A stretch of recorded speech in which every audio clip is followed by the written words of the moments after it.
It's a 60-minute drive for a 60-minute game.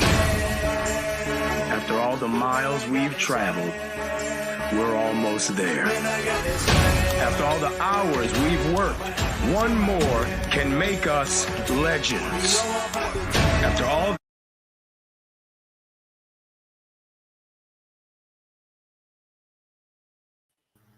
Welcome to The Last Word. Once again, I am Jeff Barnes here with Greg Rector, and we're going to talk some college football this morning. How's it going, Greg? Well, after what I saw yesterday, some good things and some very bad things. Well, before we get into the scores and a recap, one of the scores that will be on our scoreboard in a minute has led to the report that it is expected that Texas A&M head coach Jimbo Fisher will be let go. Yep. Okay, so it just proves that the whole recruiting nonsense of five-star after five-star guys coming to town doesn't always work. That's very true. And a lot of times, we're doing the talent analysis for the draft, and we look at guys and we keep seeing five-star by their name, and we got talking about this guy is undraftable or he's a late day 3 pick at best. And you go, but he was a five-star. Where did this go wrong? Well, sometimes they overrank these kids coming out of high school. Let's face it, some people, scout the helmet or the school, and so he came out of, he came out of Don Bosco. He's legit. Well, Don Bosco doesn't always put out NFL talent. Let's be realistic. Same thing with St. Thomas Aquinas. Same thing with Plant. They're very good kids at the high school level. Not all of them are great college players. Not all of them are going to be NFL players. So there's a lot that goes into evaluation. It starts at the high school level. And if you're looking at kids, you should be looking at kids that you want to coach, that you believe you're going to be able to coach to their potential. They're going to be good student athletes. In this whole thing with Jimbo and getting all these guys and NIL, this is all fine and dandy, but he never really produced what people expected from him at Texas A&M. So the fact that we're hearing that he's most likely going to be let go, and here we are Sunday morning and it hasn't been announced that he is. It's just being rumored. Yeah. So we'll be talking about that a little more. But speaking of the scoreboard, let's get into that. So Ohio State all over Michigan State as expected, 38-3. Texas A&M, despite the fact that Jimbo had a big blowout win yesterday, is expected to be let go. That's something big right there. How about something big? Gus Malzahn and UCF back-to-back. That was 12 wins. That was a crushing defeat of OSU. That was so shocking to see 45-3. It was like OSU got pounded by UCF. They shaved the mullet. Yeah, they shaved the mullet. All right. Syracuse over Pitt 28-13. Maryland survives a scare in Nebraska. How about that one? 13-10. Clemson all over Georgia Tech 42-21. Georgia, as expected, got to stomping Ole Miss 52-17. How about this one? What a game. What a game. What an incredible game. Yeah. Brent Bielema must be just in some sort of a coma today because of the lack of defense played, but wow. The quarterback for Illinois there put up 507 yards. Mm-hmm. Amazing game there. Wow. You look at that, and the one before that, the Colorado-Arizona game, and another one, nail biter till the end. Yep. Colorado with a chance to tie or win, couldn't get it done. But, man, exciting football yesterday. And that's before we even get to the Big Five matchups we're going to talk about. And that doesn't count the late-night game. Oregon going out there getting a big win as well. I'm coming to accept that my Nittany Lions will never win a big game, and with the current coaching staff, listen. we talked about this last week. Penn State, and we're going to get on this because we're going to, matter of fact, let's just go to that matchup. We're going to skip over our commentary. Let's just go to the Penn State matchup, and we'll talk about that as, you know. So that was one of our highlighted matchups, and we'll bring that up right now. Penn State falls to Michigan 24-15. Now, we know no Jim Harbaugh for the rest of the regular season, which is big, right? They're missing their leader. Nevertheless, the Wolverines went out and got it done. And done in old school Wolverine fashion, right? Ground and pound. 8 total pass attempts. I thought I was watching 1975 again. It was like, it was Bo Schembechler all over again. You know, all we missing was Keith Jackson in the commentary going, and the big uglies from Michigan getting it done on the ground. All right. So yeah, this is a big matchup. Blake Corum, 145 yards, 2 TDs. It was a real grinded out defensive minded game from Michigan. Reminds me of my playoff game Friday night, which we lost, unfortunately. But this was a good job of keep away from Penn State. Drew Aller was negated. Didn't even have 100 yards passing. Neither did J.J. McCarthy. He didn't get a chance. I mean, we got Drew Aller throwing for 70 yards total, and J.J. McCarthy threw for 60 yards. Absolutely 0 passes in the second half. 0. Yeah, insane. And this game started off with Penn State running the ball down Michigan's throat. They get to that 1st and goal, and then here comes Mike Yurcich screwing things up again. Why? You had Michigan on the ropes, and you end up with a field goal. Just a field goal. You had them on the ropes. And what does Yurcich call? Garbage plays. Garbage plays. You have running backs, and you don't run them up the gut. You have to try to go to the outside where Michigan is waiting for you. You have a tight end. You don't even attempt to pass. Like, come on, use your heads.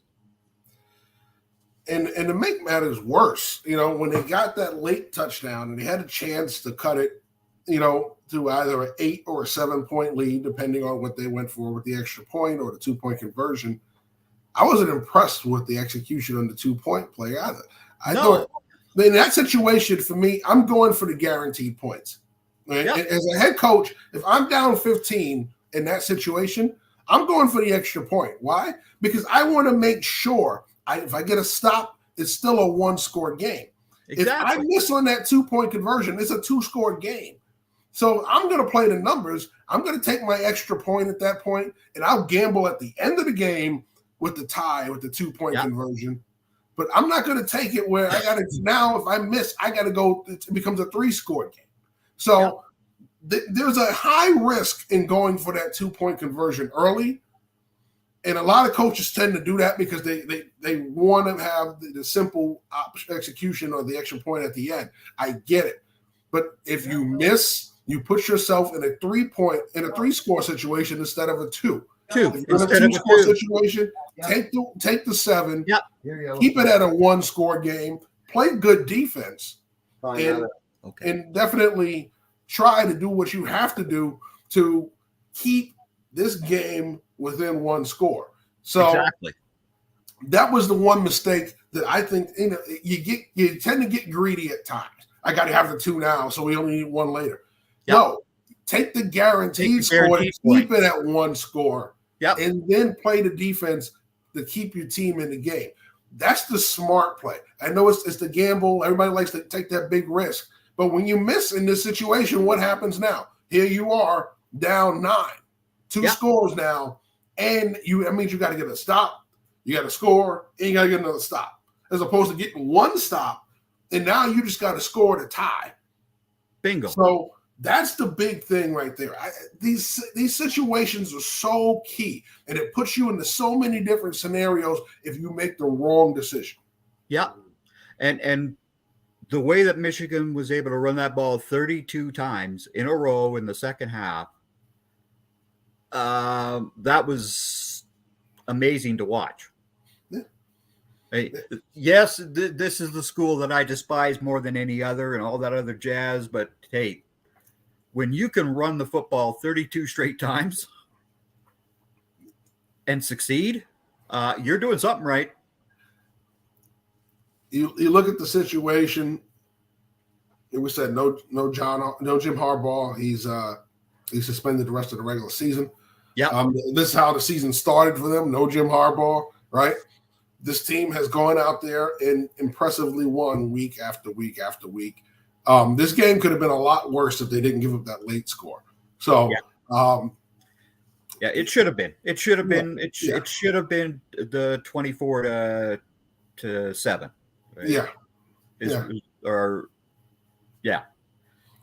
Because Penn State, their defense did a number on Michigan's offensive line when McCarthy was trying to pass the ball, even though he was 6 of 7. He was 6 for 7. Yeah. But he was getting throttled. And I mean pounded by Robinson and these other big boys from Penn State's defense. So, I get why they decided to run the football. So, do a little forecasting. Do we see a similar game plan, Big Ten championship, when they meet Ohio State? Well, that won't be the Big Ten championship. That'll just be the annual game. For me, it's the Big Ten championship. Whoever wins that matchup is going to win the Big Ten. But, because Iowa only has a defense. Although they did score. Iowa scored yesterday, 22 points, folks. 22. Yes. And that defense is frightening. That is a frightening defense. But I think Ohio State is going to do the exact same thing to Michigan that they did to Michigan State last night. That's focus on Marvin Harrison Jr. because they know that they're not going to be able to run that football. They know it. I wonder, because we saw this last year, right? We go, how's Michigan going to score to keep up with Ohio State? And they outscored Ohio State and made Ohio State keep up with them. Yeah. They have the ability to do it. They chose not to do it yesterday. They chose to slow that game down. Yeah. And keep Penn State's offense off the field. Do they do that same thing to Ohio State? We've seen Ohio State in those games. Look, they snuck away from your Irish in a situation like that. They've gotten away by the skin of their teeth in some of those situations where it's been a grinded out kind of game where they've needed some big catches, some Harrison and Ibuka to kind of sneak away from opponents. Yeah. If they get into that game with Michigan, they're in trouble. If Michigan decides to open it up, they're in trouble. Because one thing we know is I don't think they fixed that back end totally. I think they still have issues with coverage at safety on the slot. I think if they take a lot of chances trying to blitz and throttle the running game, they'll be in trouble, like they were last year. So this is going to be an interesting situation. I think, if Michigan comes out like they did last year and attacks this Ohio State defense, we could see another one of those games very similar to last year where a lot of points are going on the board. Yeah. But if they come into a game like this and say, we're going to do the same exact thing we did to Penn State and grind it out and keep their offense off the field and limit the scoring opportunities, once again, Ohio State's in trouble because in those games, they've just snuck by some really good teams, but they are not playing Michigan. Michigan is a different animal this year. Well, because they are so veteran. Yeah.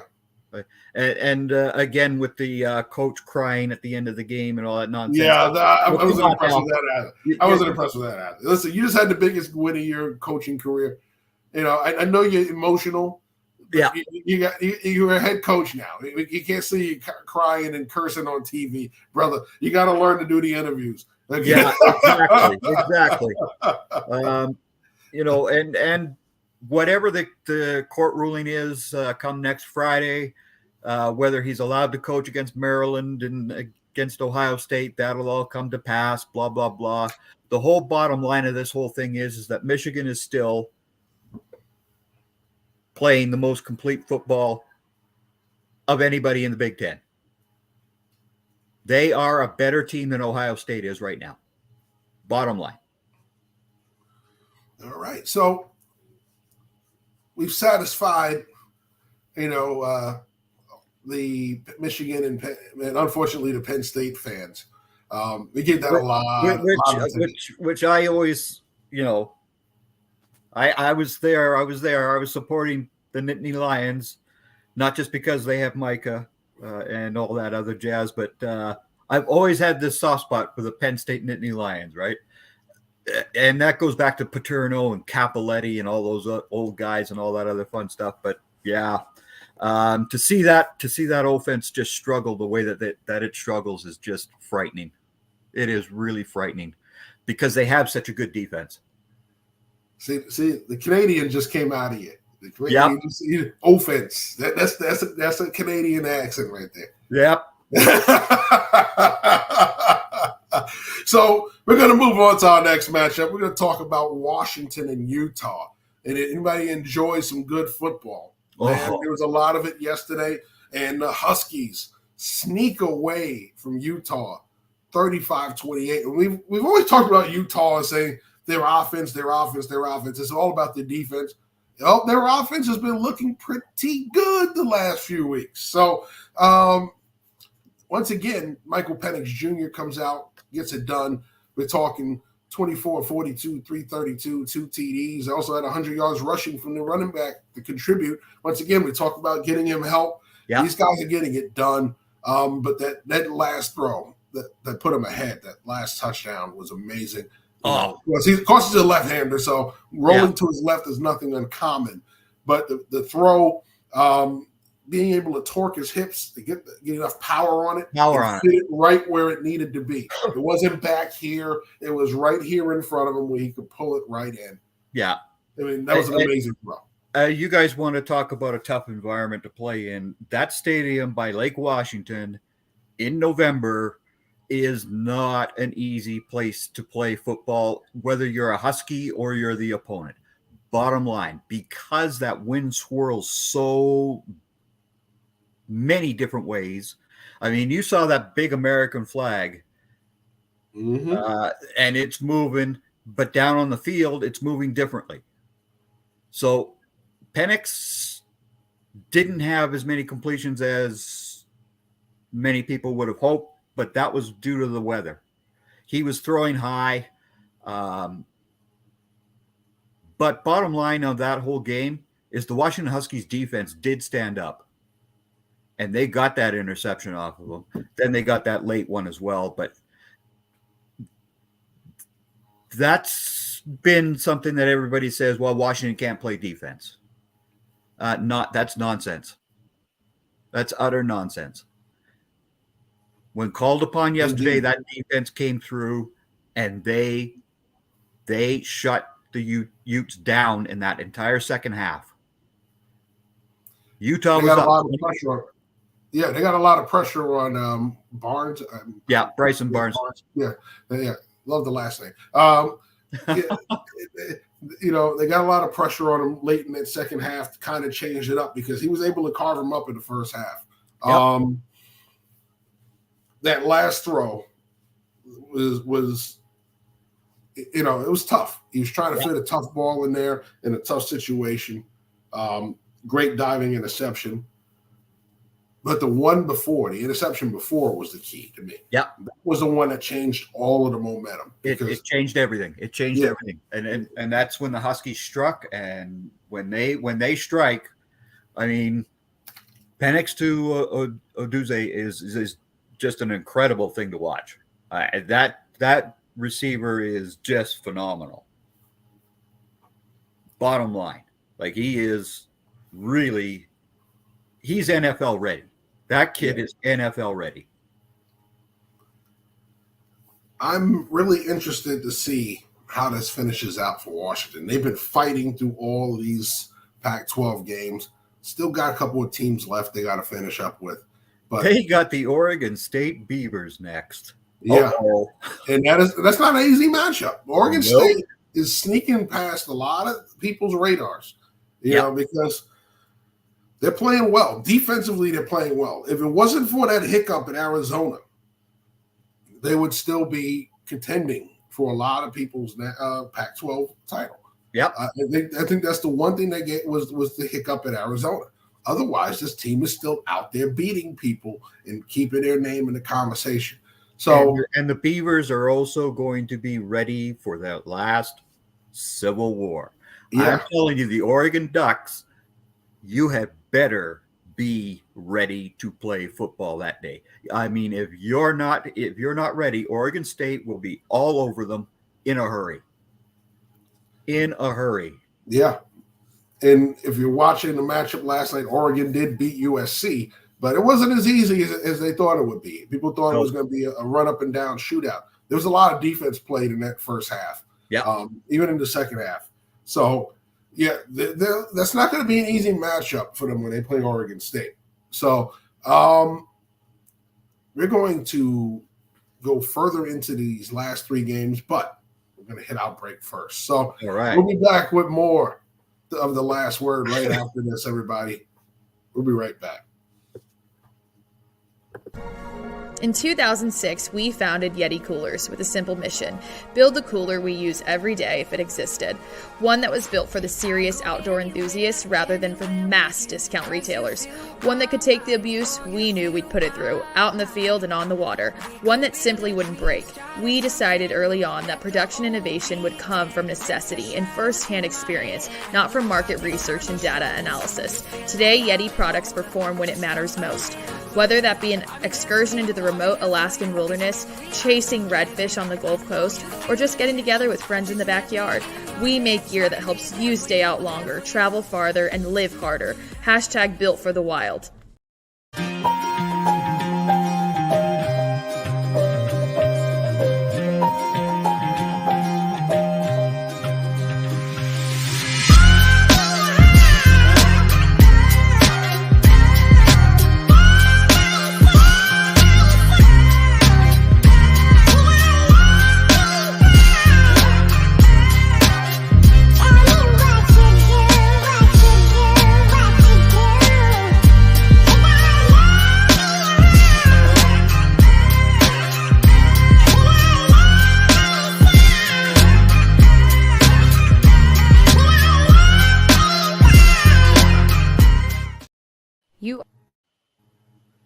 You are watching The Last Word with Team NBS Media. And now back to Joe, Jeff, and Brock.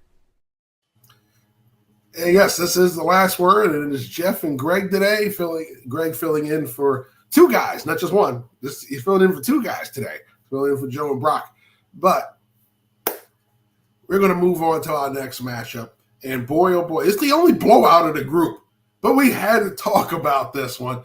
We're talking about Mizzou smashing the Vols at home yesterday, with Cody Schrader going for 205 and a touchdown. But this wasn't even close. This was a straight beating of a Tennessee team that people were pushing towards the top 10. So, Greg, how do you feel about this right here? Because this surprised a lot of people. It didn't surprise me, because the Tennessee Volunteers are a totally different team from what everybody thought of the Volunteers from last year. They're a completely different team. Their defense has been playing a whole lot better than they ever did last year. But the offense is now a run-oriented offense. I mean, it is really run-oriented. And when Missouri came in there and they stopped that run from the Volunteers, this game was going to be over. People forget how close Missouri came to upsetting the Bulldogs. And that Missouri team was angry. They were angry. You could see it. And they played like an angry group. And Tennessee was the victim. Yeah, I'll tell you what. You know, I said this when they hired Josh Heupel. His offense is high octane, or it's not as effective. And it's not as effective when it's a run-oriented offense. They need to be high octane. You know, when you talk about it now, they're not the fastest offense between plays anymore. That was always a staple of his offense at UCF. That's been the staple when he first got to Tennessee. But now that Joe Milton's at quarterback, it's not the same, right? Hendon Hooker was the guy who was able to execute. But you don't have Cedric Tillman and Jalen Hyatt there either. Yeah, and that's a huge drop in talent at wide receiver. That team it is. It is a big drop. It is, but we also saw this when he was at UCF, right? Mackenzie Milton was highly efficient at that offense. At the time, after that, he had a couple different quarterbacks come through. They weren't as efficient as Milton was. Exactly. And you saw it. They were undefeated when they have an undefeated season when Milton was running the offense. When he wasn't there, it just wasn't as efficient. Yep. You're able to stop the running game and do certain other things and take away some of their big plays. And you're seeing that at Tennessee. Yeah, they're missing Hyatt and all those deep threats that they had. However, they don't have the guy that's able to make the plays that Hendon Hooker. They don't have the offensive line anymore either. Yeah, they just don't. Yeah, those guys have been pretty efficient at run blocking, but in pass blocking, they are a nightmare. Whoa. Yeah. Terrence Steele all the way across the line here. I think what you're looking at there is now that you don't have that high octane offense to make people keep up. All of a sudden now they're the ones who have to keep up with certain people. In this situation, a Tennessee team in previous years would have been able to keep up with Missouri. They couldn't do it. Nope. They couldn't do it. And this is not the wheelhouse of Josh Heupel's teams. Okay, when they can't keep up with people, it gets bad. It gets ugly. Yeah. And that's exactly what happened. All right, they just plain and simple. They're not built right now to go into these shootouts. They're not built for it right now. They're not built for that. Yeah, and they were able to do a lot of things with their defense in the running game and playing off of the running game. But when you're getting beat 20-something to 7, a lot of that running game stuff is going out the window because that clock is ticking, and you don't have time to sit there and run the ball and get back in the game unless you're breaking big runs. So this is where we're looking at this Tennessee offense and going, it's not the same animal we've seen the last 2 years. This offense right now, this team is a different team. It's not top 10, maybe top 20, but they're not the team that people expect them to be coming into this year. And it shows. Listen, I think Milton's a quality quarterback. I don't think he's Hendon Hooker. And I think what they're going to have to do is when you look at the rest of this team, you're still going to have to get the speed at those other positions that you want to be that high-octane offense right now. They don't have – And they have to get a much better offensive line. They just have to. I mean, and it just goes to show that the trenches really do matter in this game. Milton is a good quarterback. He's got an arm. Yeah. But when he has no time, you're history. Mm-hmm. You're history. I think what you're seeing, you hit the nail on the head because we talked about this with several teams, offensive line, right? We see it in the draft every year. We see a guy, and we go, he's got this, he's got that flaw. But offensive linemen are taking longer to develop because of the spread, right? We're seeing it now. They're not as refined in pass protection, in run blocking. Out of the schools that use the spread offenses. Yeah, well, which is a lot. Because most of them are using spread now. The Big Ten boys and the Notre Dame boys come into the league ready to play because they play traditional pro-style offense. Yeah. I think the one thing that we're seeing is because it starts at the high school level too, right? Before at least high school, we ran wing T and I and bone and all that stuff where you were traditional blocking. They're not doing that now. It's more zone, it's more trap zone, and a lot more quick pass pro because of a lot of the quick throws out of the spread. A lot of outside zone blocking. Yeah. But, end zone involves a lot of tandem and, it involves a lot of more position than it is driving people off the ball. as opposed to when you're manning up big on big and you have to make those blocks and ISO blocks where you basically man on man, moving a guy out of position so you can get second level. Exactly. Right? Or if you're just down blocking the kick out, you got to get that movement when you're on those down blocks. They get those guys out of the way so you can kick out and widen the hole. Because if you're not getting any movement there and you try and kick out, that back is running into a bunch of bodies. Exactly. Right? So there's a lot of involved when it comes more to man blocking. It involves you hitting with a low base and driving your feet and running your feet through the block. Right? When you're zone blocking, you can get a position and turn your body to where you need it, to where you don't have to drive them off. You just have to maintain position and stalemate.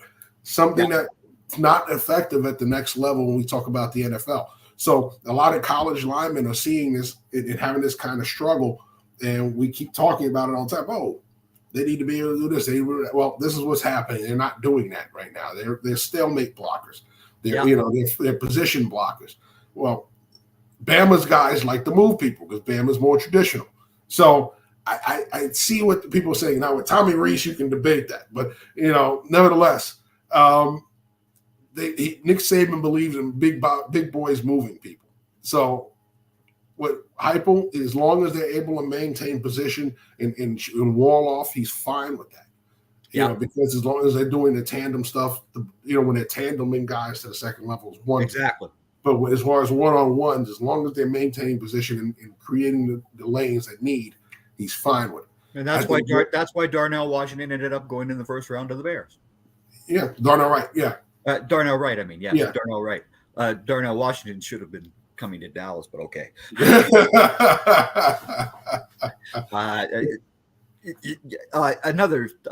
Just idiotic thinking on the Cowboys' part there. They go with a 25-year-old kid versus a 22-year-old monster.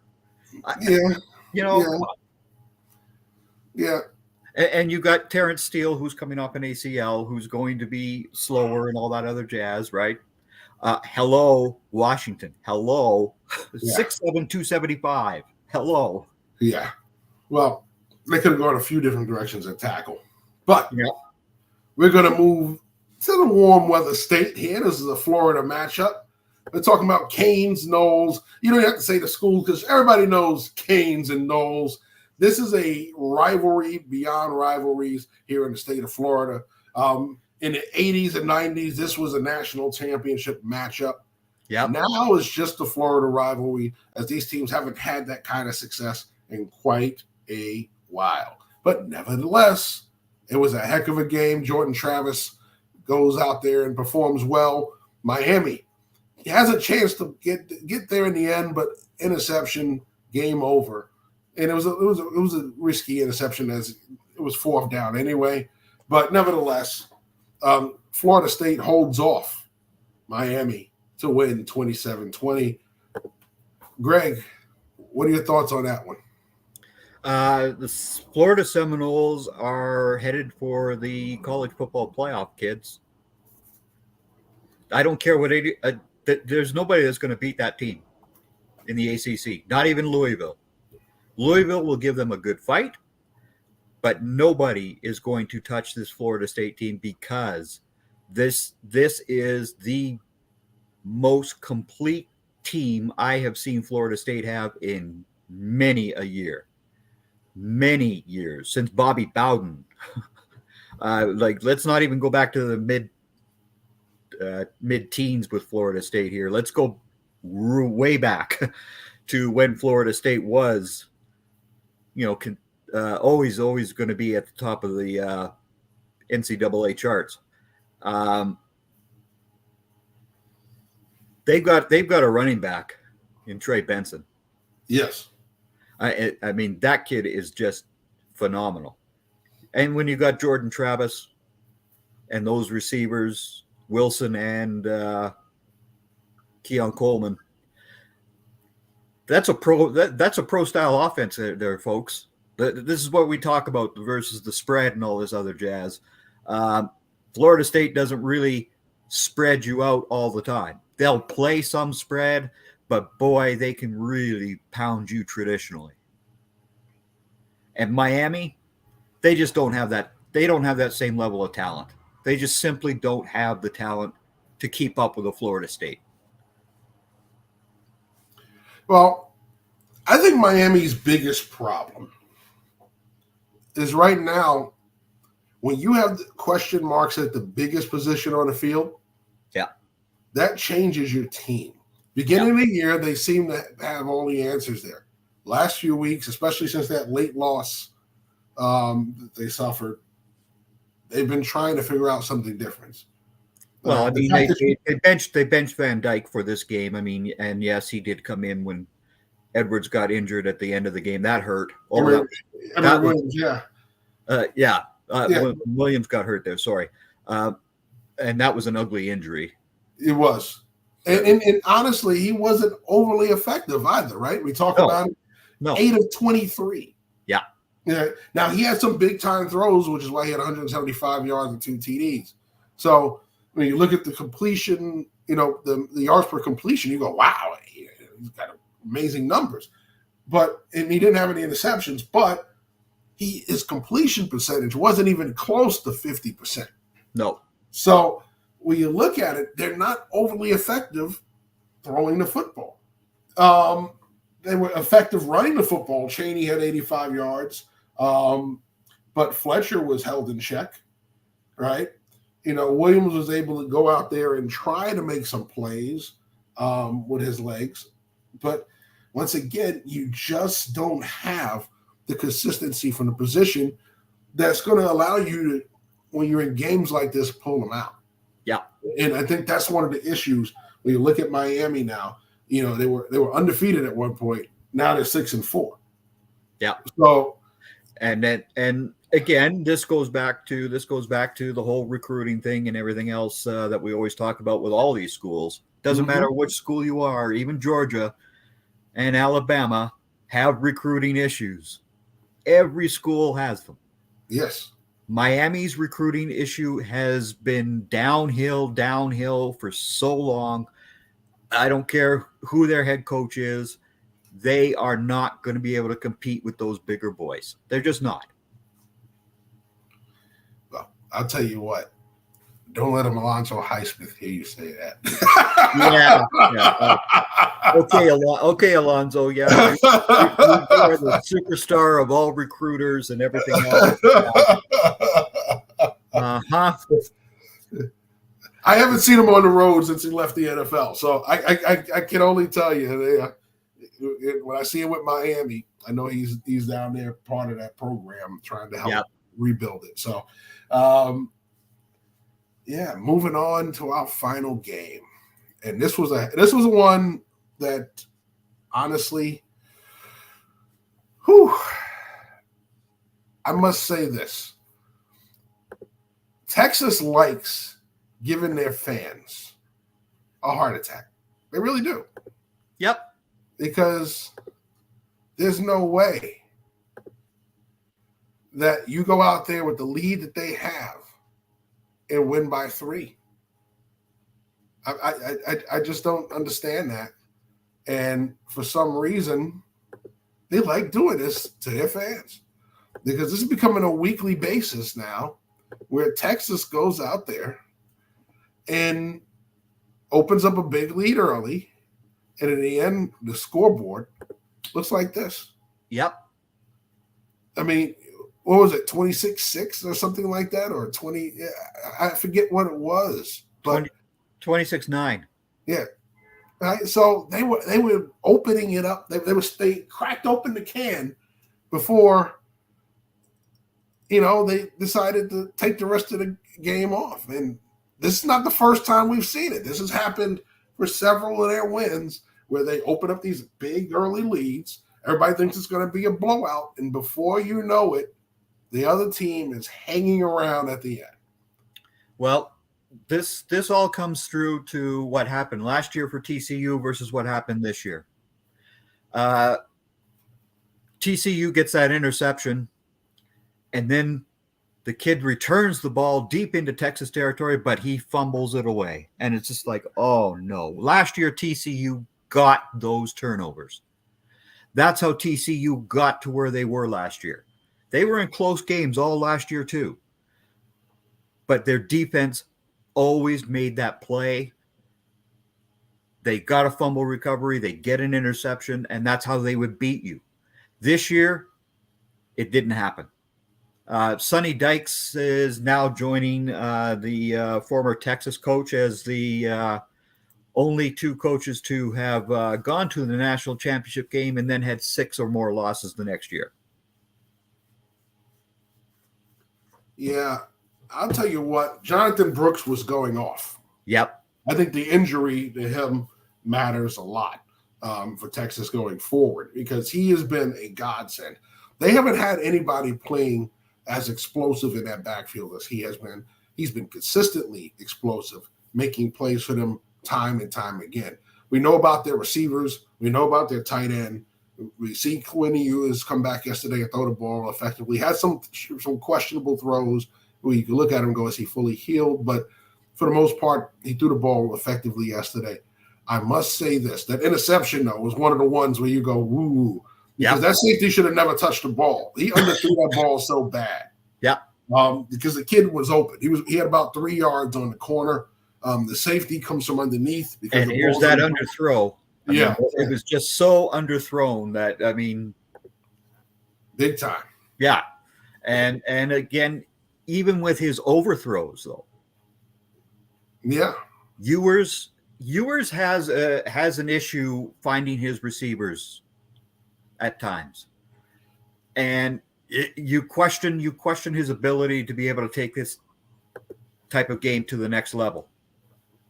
I mean, whoever does draft Quinn Ewers, sit him on your bench. Do not put him on the NFL field, please and thank you. Because he needs to learn how to throw the ball properly.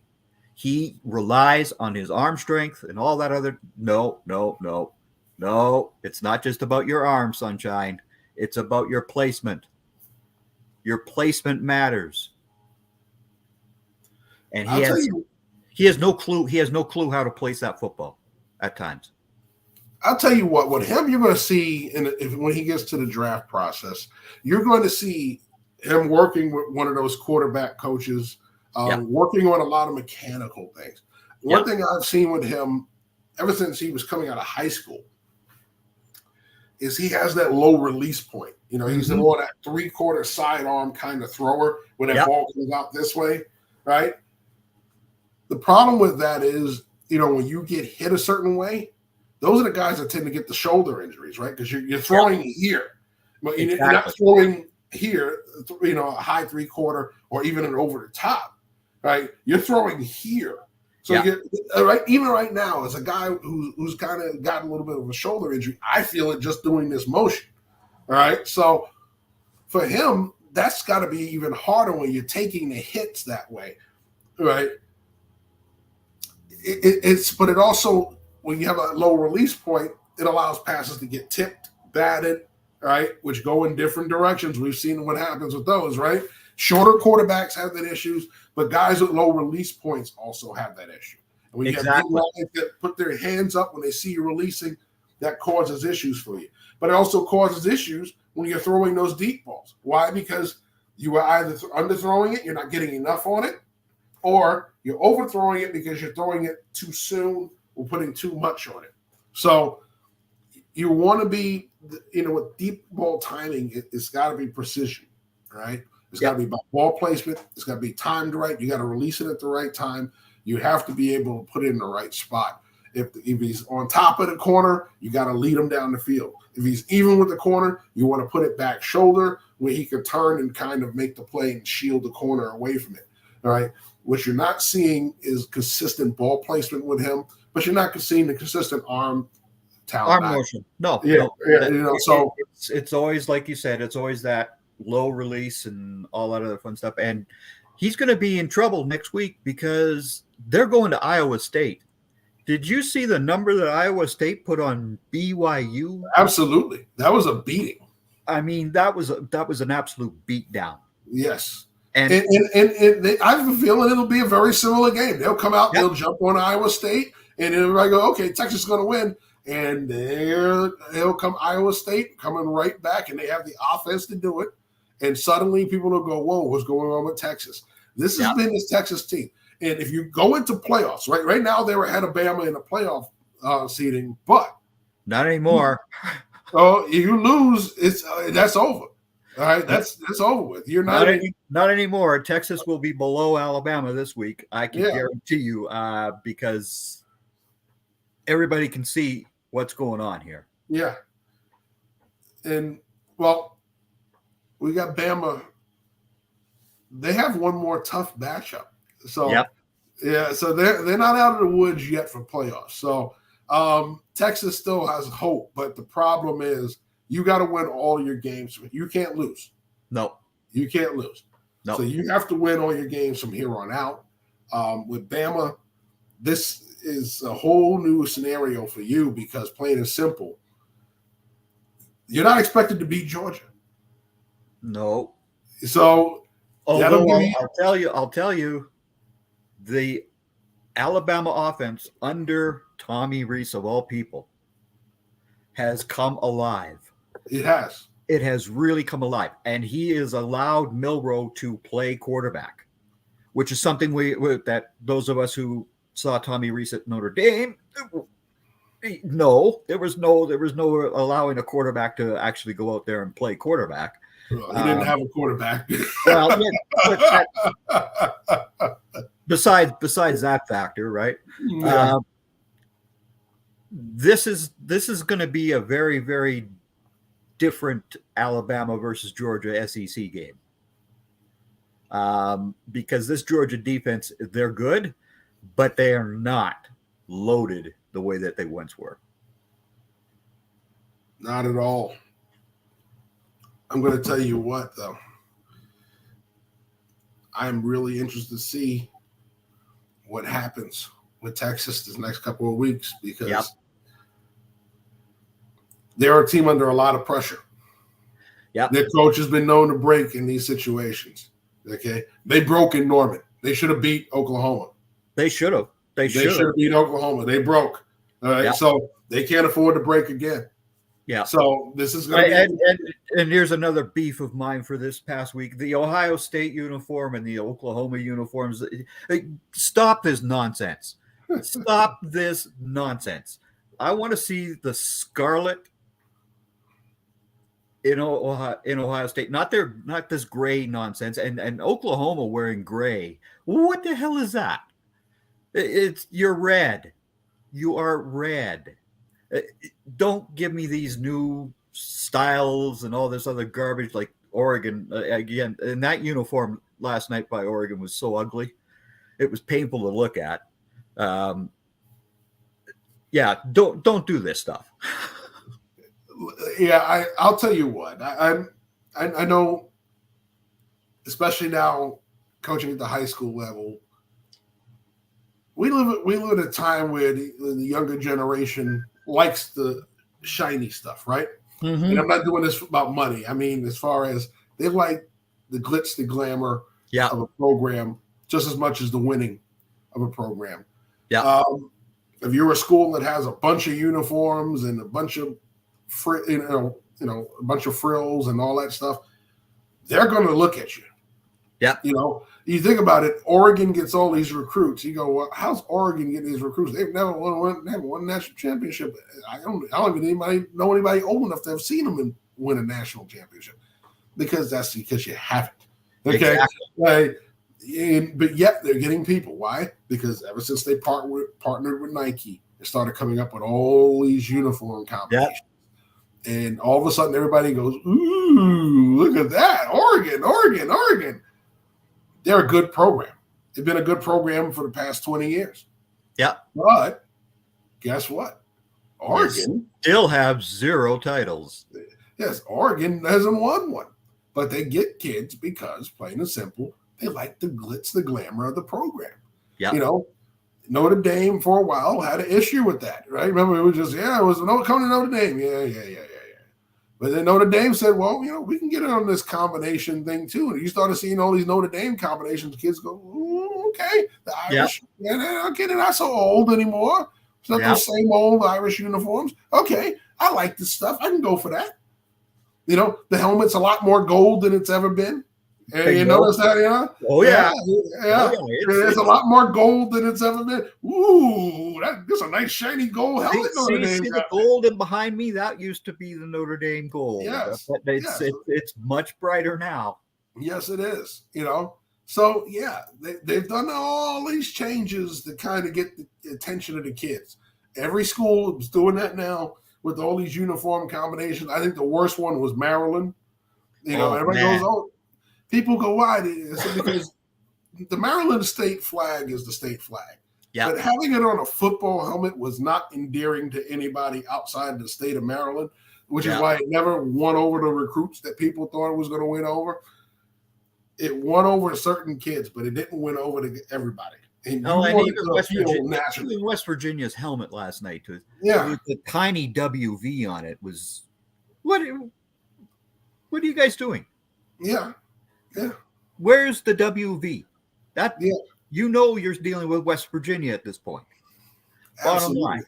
And it was so tiny you could barely see it. Well, we've made a bunch of statements, but it is time for the statement.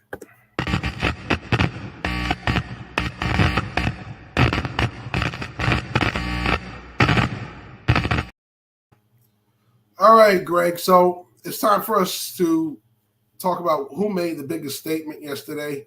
Let's start it off with you. I think that the biggest statement made yesterday was by Florida State. They just manhandled Miami. They have manhandled everybody in the ACC that they've had to come up against. If they survive Thanksgiving weekend against Florida in Gainesville, you're looking at the college football playoff, bottom line. Yeah, I think that was a heck of a one. I think they're playing great this year. I am overall impressed with Florida State, but I'm going to go back a couple of weeks and rehash my statement. And because this school has been doing it since they were tasked, as they ascended to FBS level. James Madison was a perennial playoff. It was an FCS champion several times in the past. Okay? They ascended to FBS level. Of course, they have agreements. You have to do this before we can start making you bowl eligible. They are 10-0 in their first year. Yep. In the words of the late Bray Wyatt, let them in. Okay? Enough. You come into your first year at the FBS level, and you are, after 10 games, undefeated. You are bowl eligible, in my opinion. There is no reason to go by some archaic rule saying, you have to appease us to let you into a bowl. You know what my appeasing you is? I won all 10 of my games at the FBS level so far. If that's the case, put them in. And they're going to go unbeaten. They are going to go unbeaten. Yeah, they are beating everybody on their schedule. They are beating established FBS teams. Yep. And more importantly, they are doing it in not even in these most dramatic fashion. They are smoking people. Okay? Put them in a bowl game. Enough's enough with the chest pounding. Yep. Well, you have to earn it. This is not a rookie camp where you go out there and you give them a plain helmet until they earn their team logo on their helmet. No. You have to go out there and watch what these kids are doing on the field and reward them for what they're doing.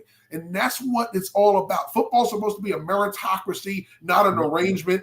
They went out there. They did what they were supposed to do. They won the games they're supposed to win. They are more than some of these teams that they're going to get into a bowl with just 6 wins, barely. Let them in. Enough's enough with the nonsense. NCAA and all the bowl committees, okay? They deserve to be in there.